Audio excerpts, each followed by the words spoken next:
In Search of Me Now podcast. I'm your host, Lynette M. Bradshaw, so let's get going. Hey, it's Lynette here, and this segment is Girls Speak Up. That's right, I want to hear from you. I want to hear your aha moments, your ideas about upcoming episodes, or do you have a question you would like me to answer on an upcoming episode? All right, well, all you have to do is go to www.insearchofmenow, leave me a voicemail, leave me a comment, leave me an email, whatever you choose to do, and you may hear your message on an upcoming segment of Girls Speak Up. I'll be waiting for your questions, your comments, your voicemails. Let's go. It's all about you. Hey guys, what's up? It's Lynette M. Bradshaw here, the host of In Search of Me Now podcast. How are you guys doing? Now, don't quickly say, girl, I'm doing fine. I want you to really think about that. With everything that's going on around us, sometimes we really need to check in with ourselves and really ask that hard question. How am I really doing? You know something? So many of us live every day trying to figure out if we're okay. But as long as you check in with you and keep checking in with you, you're going to be just okay. No, you're going to be better than okay. I am so grateful that you decided to join me today. I have an amazing guest that's going to be here with me today, and I'm going to tell you about her in just a little bit. But one of the things I want you to know that here on In Search of Me Now podcast, my ultimate goal and the purpose of this podcast is to help you reconnect with the woman in the mirror. Because you know that when you do that, that's when you can begin that process of really getting to know who you are. So when I ask you, how are you? That's a simple question, but it's one that I really want you to think about every day. Because you know something, you've come through a lot. You've experienced a lot, but you are here today. And so when I think about on this journey of In Search of Me Now, which is based on my best-selling book, if you didn't already know that, my best-selling book, In Search of Me, A Journey to Self-Love, Self-Worth, and Purpose. And you probably heard me say this already, but I wrote that book at the end of a 19 and a half year marriage and divorce. And that's what I had to do is reconnect or connect, in my case, with the woman in the mirror. And so that's where my journey began. So where are you on your journey? As you're listening to me each week, where are you on your journey? What have been your aha moments of, I really need to get to know who I am now. I really need to know who I am after divorce, after illness, after your children are all grown and out of the house. Who are you now? Where are you now? There's no time that's not enough time for us to really ask us that question. Who am I now? What do I want in life now? Where do I want to go now? Where do I want to be? Who do I want to be with? And what is most important to me right now? I know at the end of my marriage and still having two young children at home, I wanted to provide for them. I wanted to feel that I was independent. You know, I could stand on my own 2 feet. And you all know that's not always easy when you're leaving a marriage or a long-term marriage or relationship, or you're just ready to be on your own. It's not always easy, but it is doable. So here on this podcast, when you leave, I want you to feel empowered. I want you to feel encouraged. I want you to be able to assess where you are at this time in your life, you know, not with judgment, but with compassion and grace, because those are your power moves.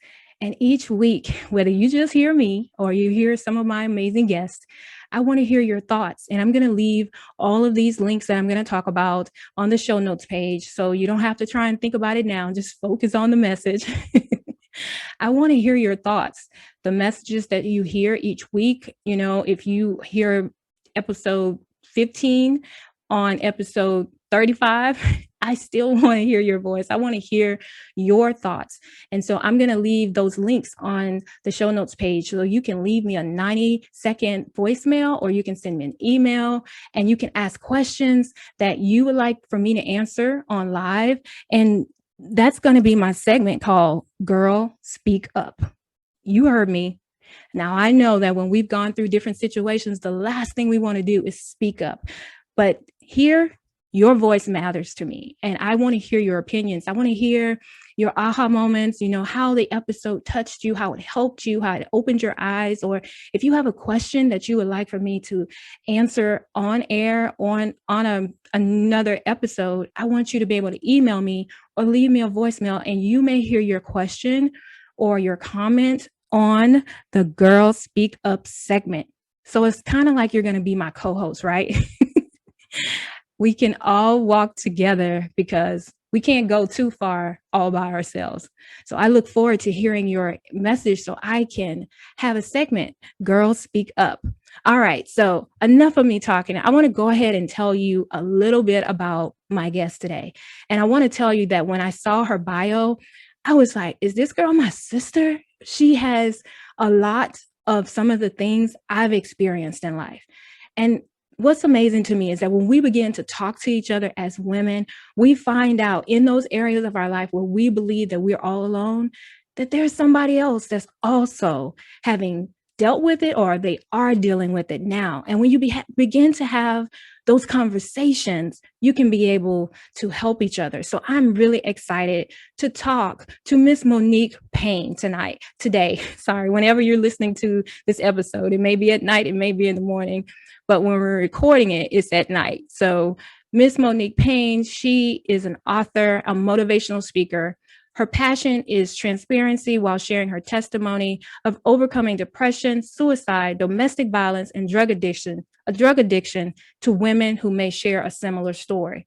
And I'm telling you, we've experienced a lot of the same thing. So I'm going to let her tell you a little more about her. And so let's get ready to talk to Miss Monique Payne. All right, guys. So here is Miss Monique. I've already told you guys who she is and also told you that our stories are really connected. But what I want her to do is just tell us a little bit about who is Miss Monique. Hey, guys. So who is Monique? Monique is just your everyday homegirl. Like, I'm just so cool, calm, and collected. Like, I'm just a girl who has gone through life, has had some knocks upside the head, who waited a little bit longer than normal to get the lesson, but I learned it. I I am 36 years old. I am from Mississippi, Ellisville, Mississippi. So you know that sounds small. Recently relocated to Clarksville, Tennessee. I am married. I am an author. I'm an entrepreneur. I'm a motivational speaker. Like, it's so many different I wouldn't say personality. It's so many different facets to who Monique is. But I'm just a regular smuggler girl who is a vessel for God to use, pretty much. I love it. I love it. And I was telling you before we started recording that we have so much that's alike. And when you just said that you're from Mississippi, I'm like, okay, I give up. That's it, because I'm from Mississippi. Really? Yes. I am from Natchez, Mississippi, born and raised. Yeah. I'm listening to you and I'm thinking, this is God ordained. Yeah. Because we know us Mississippi girls, we could talk. Yeah. Oh my goodness. Yes. And I was telling you that when I was reading over your bio, I was really amazed at how much our stories are similar. You've gone through a lot of what I've experienced other than dealing with drugs. I haven't dealt with that, but the domestic violence and the depression and the suicide, I've been there. So I want you to tell us, how did you get to that point where, you thought about suicide, or how did you find yourself in the middle of depression? Sure. I really cannot pinpoint when or how it started, but I would say that my life, how it began, was a recipe for that to happen. And I'm going to explain. Okay. My biological mom died when I was 2 days old. I never knew my father to this day. I don't know who he is. So I was introduced into a life of rejection. So that kind of set the platform or the foundation of how I viewed myself. Now, granted, my mother's sister, she raised me. She loved me. You know, she did the best she could with me. But even growing up, I still did not see myself as who I should have saw myself. Mm-hmm. So I suffered with low self-esteem. I suffered with, insecurities, and that eventually um, grew into depression. Um, and then me being young, I did not really know how to vocalize, hey, this is how I'm feeling.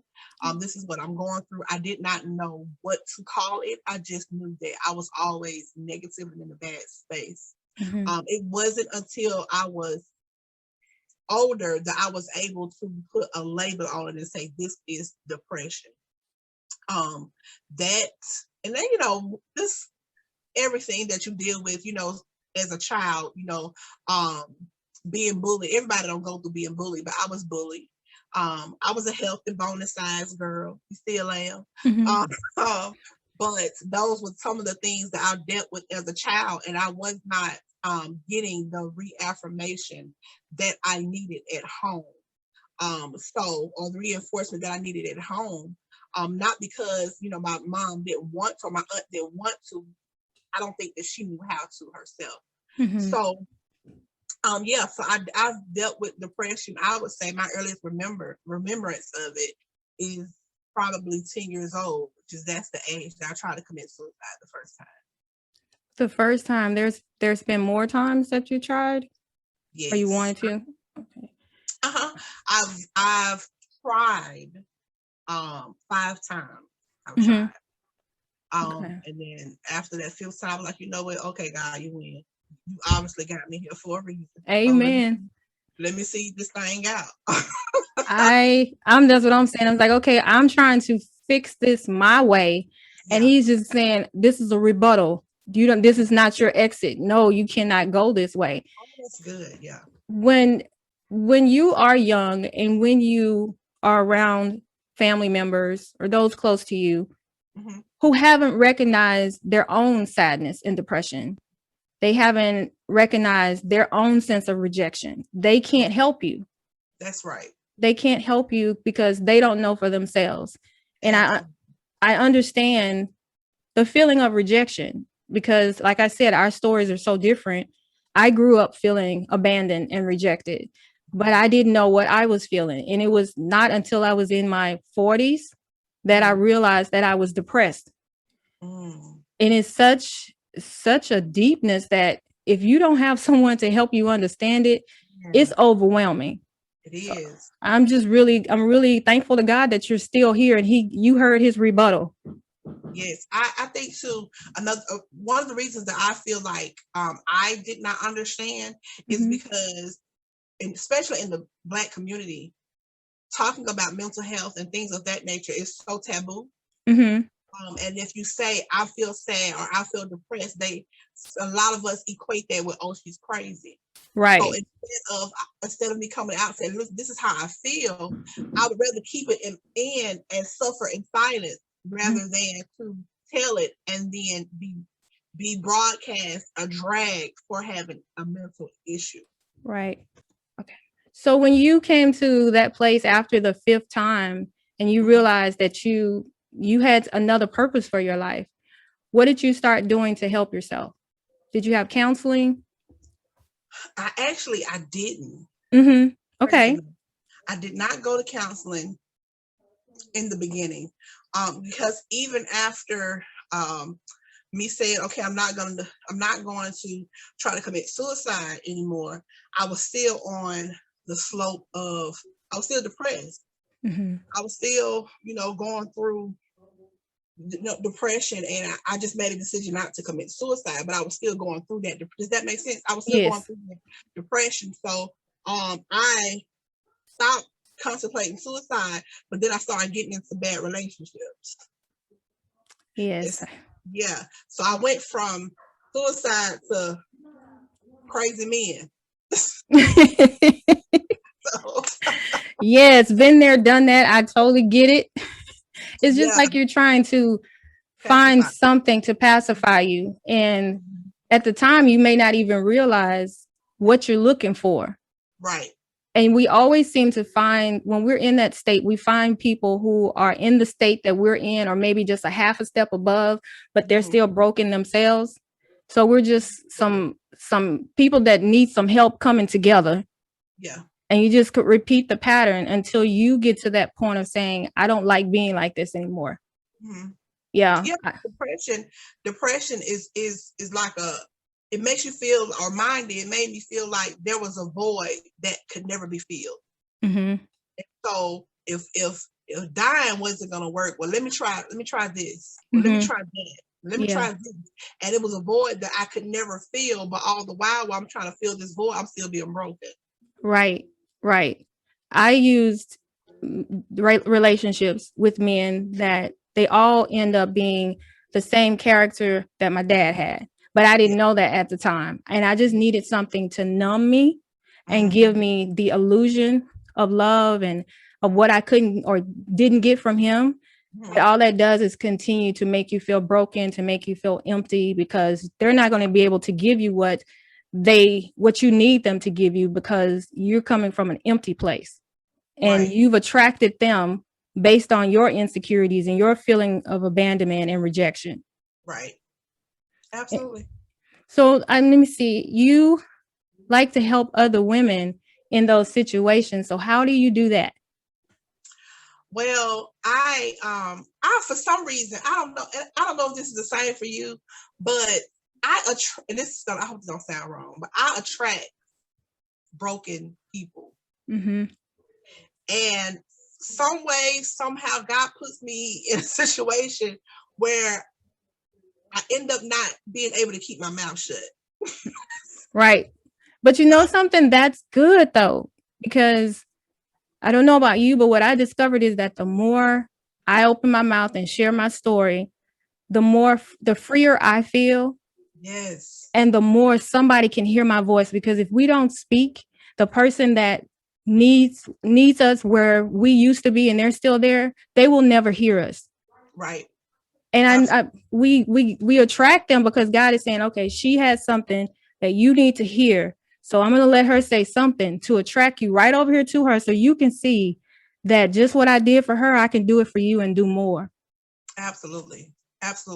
I think what really happened for me is I've always been the type of person that's been, and this is so crazy, even in my depression, I was always able to be optimistic for other people. Mm-hmm. Mm-hmm. And so I've always been that one that, people would come to and we would talk, and I end up giving some type of encouragement or pick me up for other people. I just was not able to do that for myself. Mm-hmm. And so I've always been the type of person like, oh, you can do it, you can make it. But what happened for me was, I think it was with this pandemic. I think it was when the pandemic happened. And I lost my job. Okay. I lost my job, and I didn't even know I lost my job until my daughter looked online and saw my job listed. And I'm like, what? What? What? Oh my goodness. And so I was like, okay, God, what we gonna do? And God had given me so many different gifts that I know it came from nobody but Him. Mm-hmm. So I was like, okay, God, what you do? He said, use your hand. All right. So I started making face masks during the pandemic. Wow. And in the first week of me making face masks, I made like over almost $1,000 off of face masks. We never went hungry. Lights never went off. Everything, even during the pandemic, we paid a car off. Who does that? So that was the thing. And then I was like, okay, God, I was having issues with, going to church and being used in the church and being rejected in the church. And God was like, well, open your mouth.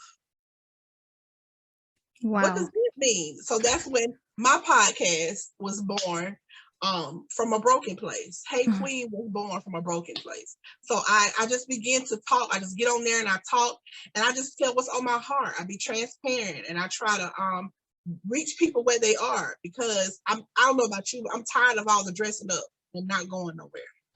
I'm not talking about oh, we in the house in quarantine. No, I'm talking about give me a word that's going to save me. Right. Tell me, how can I overcome being promiscuous?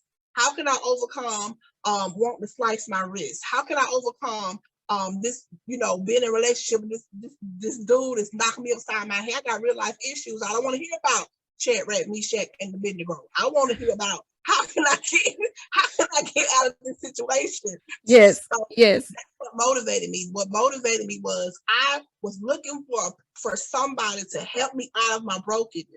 There was no one there, and I saw other women broken, so I became what I wanted.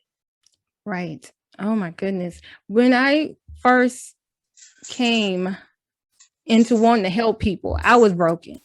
I wanted to be able to share something I was going through, and I had come through to help somebody know you're not by yourself. But Yes. I didn't realize it at the time. In all honesty, I didn't. I just needed some way to use my voice because I was in so much pain. And when I first started my ministry, before I even thought of it being a business, I started as a blog and, just a page on Facebook. It was from the heart of one woman to the soul of many. And even though I was wanting to help them, God was helping me by sharing, because Yes. everything I put on there was what my heart was still feeling. And Yes. when you see so many women going through the same thing, and God has given you this light to step into for the first time in your life, it's just like, I can use my voice. I can use the thing that people try to take away from me. I can use my voice to help somebody feel better. And at first I thought, well, maybe this is too deep, because I just have to say, God made me a deep person.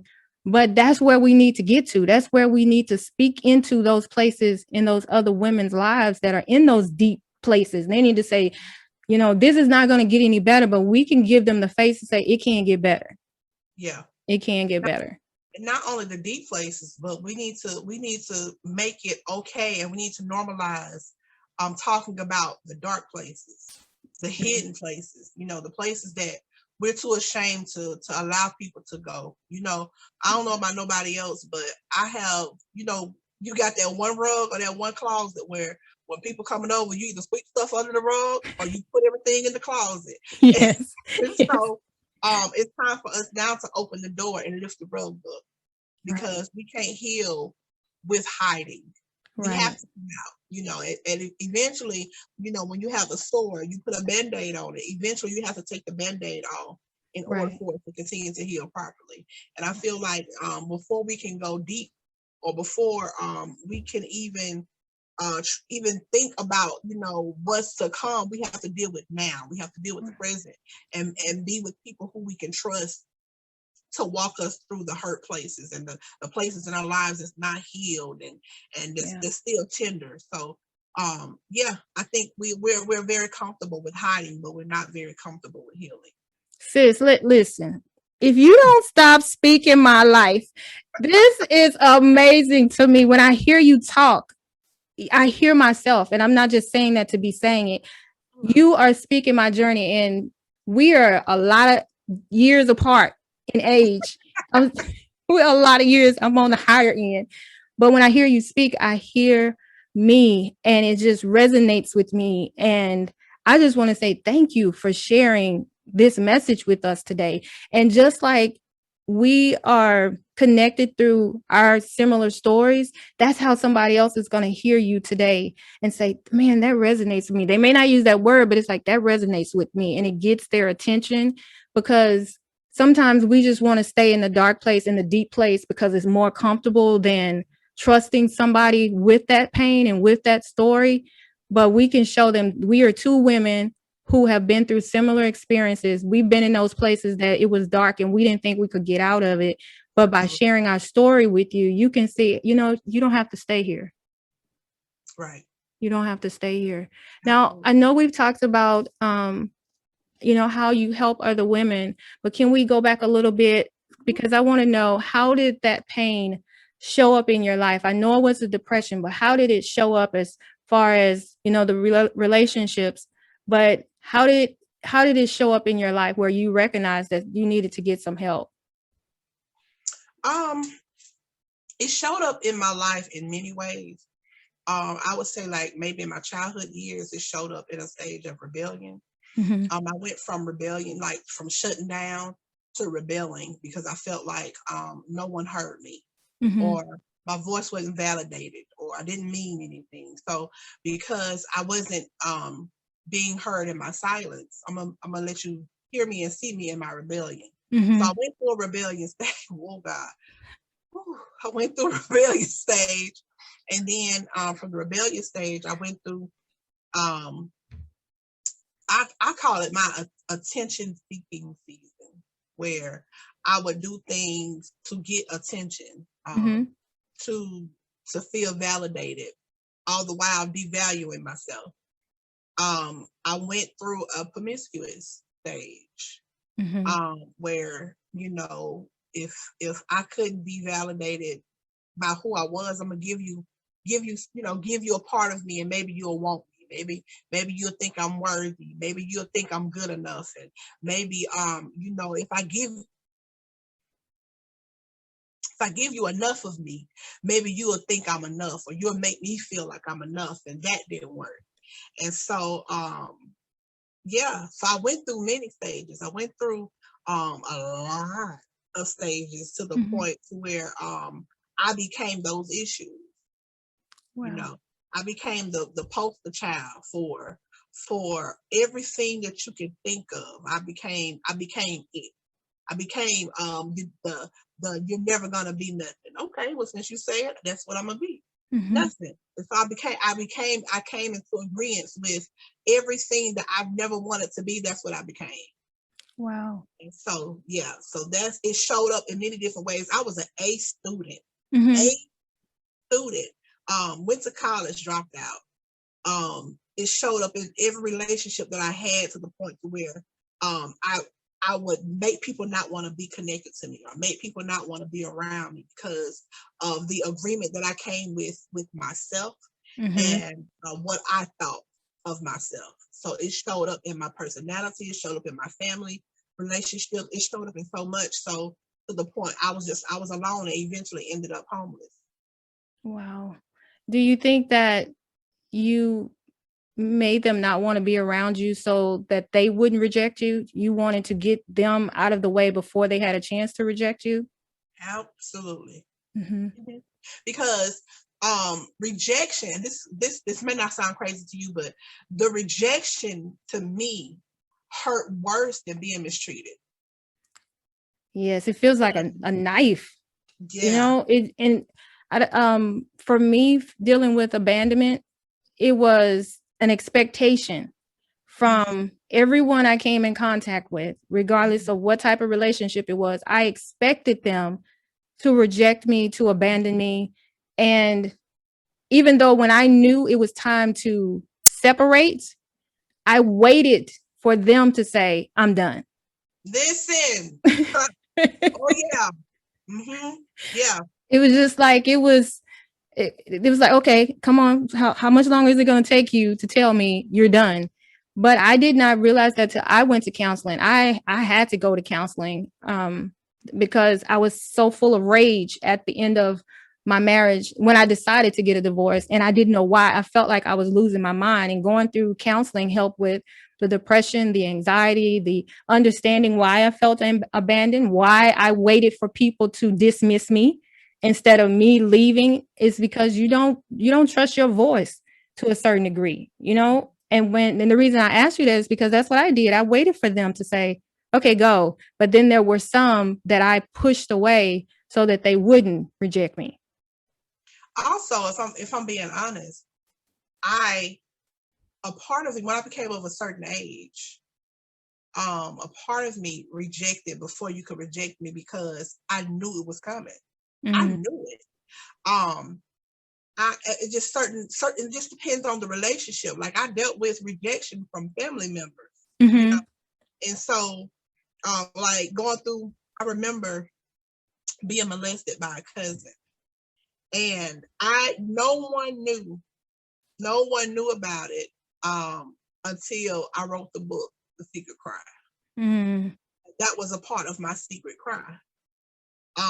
And I would push people away because I'm saying you should have known, you should have been there, And so I tried to hold people hostage with stuff that they didn't even know about, Right. And so I think a lot of times we are expecting something from someone who does not have the emotional or mental capacities to carry what you're carrying. Right. Right. Now tell me a little bit more about your book. That was your first book, right? Yeah. Tell me a little bit more about that. Okay. So my book is called The Secret Cry, and it's talking about it's the story of overcoming the spirit of rejection. It takes you from birth all the way up to my life. The things that I've dealt with: drugs, depression, suicide, and it just gives a face to what depression and rejection looks like. Mm-hmm. It's not this big thing that you will notice right off of hand. And I talk about how rejection camouflage itself to be something that I identified as my love language. Okay. If you didn't reject me, then I would feel like you didn't want me. Wow. So that's when I say that rejection became my identity. Mm-hmm. And that became a prerequisite that I fell in love with everyone who abused me. Yeah. So I talk about that in the book, and I talk about how we as women, we wear masks to make it seem like we're okay, but behind the mask we're broken. Yes. We're breaking, we're breaking in silence, and we're too afraid to come out. So the secret cry is me telling the world, this is what I've been through, and I'm deciding for myself, for my sanity, for my peace, to expose everything that tried to keep me hidden my whole life. I'm exposing molestation. I'm exposing depression. I'm exposing insecurity. I'm exposing it. Oh God, I'm exposing everything, because everything that's in dark will try to kill me. But if I expose you in the light, you can't hold me hostage. You can't hold me in my own mind. You can't hold me in anxiety. You can't hold me in depression. You can't make me commit suicide when God ordained me to live. So I decided to write the book to expose what was trying to kill me in secret. Wow. Ooh, oh my God. That is so powerful. Oh my God. That's what women need to know. One of the reasons why so many women are still broken or still carrying the baggage of the past is because they keep their mouths closed. My very first book was so therapeutic to me. And when I went through some additional things after writing that book, and God had me to update it and write it again, which is what this podcast is based on. And what I discovered is, in the second time, in the revised edition, it was stop protecting the abusers. And whatever type of abuse it was to you, if it did not make you feel loved, it's abuse. And women stay silent because, of course, when you go through things, you have shame attached to it, you have fear attached to it, you have, you create this dialogue for yourself. Well, I can tell them this, but I can't tell them that because then they may judge me. And when you find whatever means to tell your story, you need to tell it. And it's not your responsibility to protect those that are a part of your story. They signed up for it when they did what they did. And when I hear you talking about what you share in that book, oh my God, I'm just over here lifting my hands because it's so powerful. And when you write those words on those pages, it's just so freeing. It was very freeing because, like I said earlier, majority of the stuff that was in the book, my family, people who knew me, had no clue I endured it. So freeing me, and I faced backlash. Oh my God, I faced so much backlash from them, because number one, they didn't know it, and two, it did paint them in a negative light. But in my mind, I'm saying protecting you was killing me. Exactly. And so I would rather I'd rather stand beside you and work with you than to stand in front of you and take all the hits. Right. Right. So it was so therapeutic for me. It was freeing for me, and I felt like if I went through that for 34 years, Mm-hmm. what 10-year-old, what 11-year-old, what 12-year-old, what 18-year-old, 21-year-old is facing the same exact thing? And if I can just capsulize this in a book Mm-hmm. and give it to somebody, even if you can't pay for it, okay, cool, but this can set you up and set you free. So it's, to me, it goes beyond dollar signs and what I can get. This is a ministry for me. And if I Amen. have the key to unlock your handcuffs, then that's what I'm gonna do. Woo! Say that again. Unlock your. Oh my goodness. Unlock your handcuffs. Let me Yeah. see. That's a quote, y'all. Unlock your. Unlock your handcuffs. Oh my God. Because doesn't it feel like when we stay quiet and hold all this stuff in, we literally do feel like our hands are tied, our mouths are shut. It's almost like you're in a, what do you call that when you have your hands tied and your feet tied, and you, that call it, I can't think of what it is. Oh my goodness, y'all. But I see the vision. Mm-hmm. You just feel paralyzed. Yeah, absolutely. You feel paralyzed. You feel And you feel like there's no life. You feel like that this is it. Like there's yeah, no positive outlook on being bound. yeah, Jesus. yeah. Only thing, when you are bound, you have a slave mentality, and you are a Yes, slave to whatever it is you're bound to. yes, yes. And that's what that whatever it is that you're bound to. Thank you, God. Whatever it is that you're bound to, that becomes your God, because that's all Mm-hmm. you focus on. That's all you pay attention to. That's all you answer to. That's all you are in agreement with. You're not in agreement with you're more than a conqueror. Greater is coming. You're not in agreement. You're in agreement with, I'm never gonna be anything. I'm ashamed. I'm disappointment. I'm a failure. That's so you become a slave to depression, and depression becomes your God. And that's Yes, what you worship. yes, And yes, it's time yes. to open up our mouths. We have to open the Bible. The Bible tells us to cry loud and spare not. Mm-hmm. Mm-hmm. So I can't, and we're overcome by the word of our testimonies, the blood of the Lamb. So if my one thing, my one weapon, if I have nothing else, is to open up my mouth and tell you what I've been through. Right. Tell you my struggles. Tell you how I failed. This. Don't go down Highway 11 because it's a wreck. Don't go there. I done been there. You Right. know. So if I'm gonna love you, I have to love you and tell you the truth. I have to Mm-hmm. be transparent. Whether Mm-hmm. it's good, bad, or ugly. Look, sis, my hair napping. I'm gonna take this wig off so you won't have to go through it. Like, so yeah, we gotta open up our mouth. We got to. We got to. I am just really inspired by your story, but I am giving God glory because to be able to share this moment with somebody who, when she talks, I hear my old self. I hear the place where I was. I hear some of the things that God shared with me. I hear you saying it. And it's just like, wow, what's happening right now? What is happening right now? It has blessed my soul. And Amen. I'm not just saying stuff and blowing up smoke. You have blessed my soul today.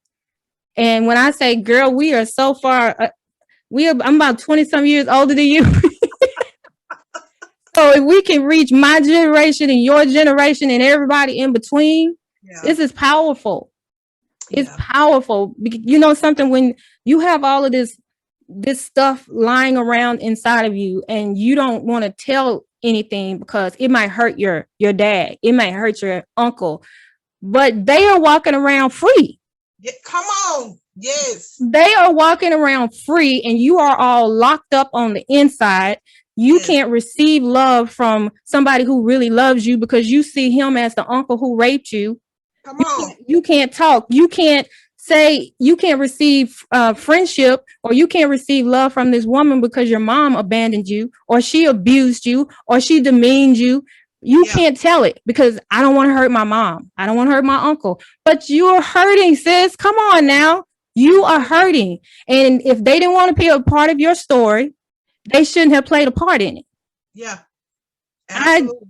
I encourage every woman, I'm every sorry. girl, that's okay. Every woman, every girl that's listening to this message, I want you to know that You are not what you went through. You are not what they did to you. You are not even your experience. If you're dealing with depression or you're thinking about suicide, you don't have to allow those things to take you to the end, because that's not your end. I Right. want them to know that when you begin to speak, then depression loses its grip. When you begin to speak, the power and the control of your thoughts that are connected to those things that you experience, they lose their grip. But you have to first speak, whether you write it in your journal, whether you find a counselor, and you are not crazy because you want to see a counselor. I think you're crazier when you don't seek counseling. I'll tell anybody, counseling has saved my life. When I decided to go, it's because God said that I was depressed and I needed to go. And I went. And I want them to know that you don't have to live in bondage anymore because you're trying to protect them. You deserve to live your life free and full, just like them. Just like them. Just like them. Now, before we get out of here, because I could talk to you forever. I could talk to you forever. I want you to tell them, because I know you just started a podcast. Tell us about your podcast, and I'm going to have all your links and everything on the show notes page. But tell us about that. Absolutely. So I have a podcast called Hey Queen Podcast. Hey Queen Podcast is where we come together as a community of women, and we motivate, we talk, and we empower and inspire each other based on the word of God. Some days we may come on the podcast, we crying, we laugh, and we talking. Some days we're talking about, the children and different issues that we face as women. So that's Hey Queen Podcast, and I'm on there, very transparent, just like I am today, sharing my stories to help uplift women and young ladies. So that's Hey Queen Podcast. Wow. So guys, I'm going to have all of her links on my show notes page so you can contact her. I know you guys have enjoyed hearing Monique's story. I have. I'm so glad that you said yes to have a conversation with me. And so you're welcome. I'm gonna let you know that I know this is gonna touch a lot of women, a lot of girls. Sometimes I think we as women, we think about other women our ages, but we need to also think about the young ladies that's coming up, because they're experiencing things too. Right. And they need to know, just because you're a child, just because you're 16, that your pain is no less than mine. Right. So I would love for them to get your book, because it can help so many people. So many people. So guys, we're going to go ahead and get out of here today. Again, all of her information will be on my show notes page. And this message has been very empowering. We've talked about everything from depression to suicidal attempts to wanting to help other women, because that's what's so powerful about, being in this place now, knowing where you come from, knowing where you are, because you haven't arrived yet, but knowing where you are and being able to see your life different. So y'all, let me know what your thoughts are about today's episode. What are your aha moments? On my show notes page is insearchofmenow.com. You can share a 90-second voicemail or leave me an email, because I want to hear what you have to say. So guys, thank you so much for tuning in today, and we will see you next Thursday with another episode. Have an amazing day.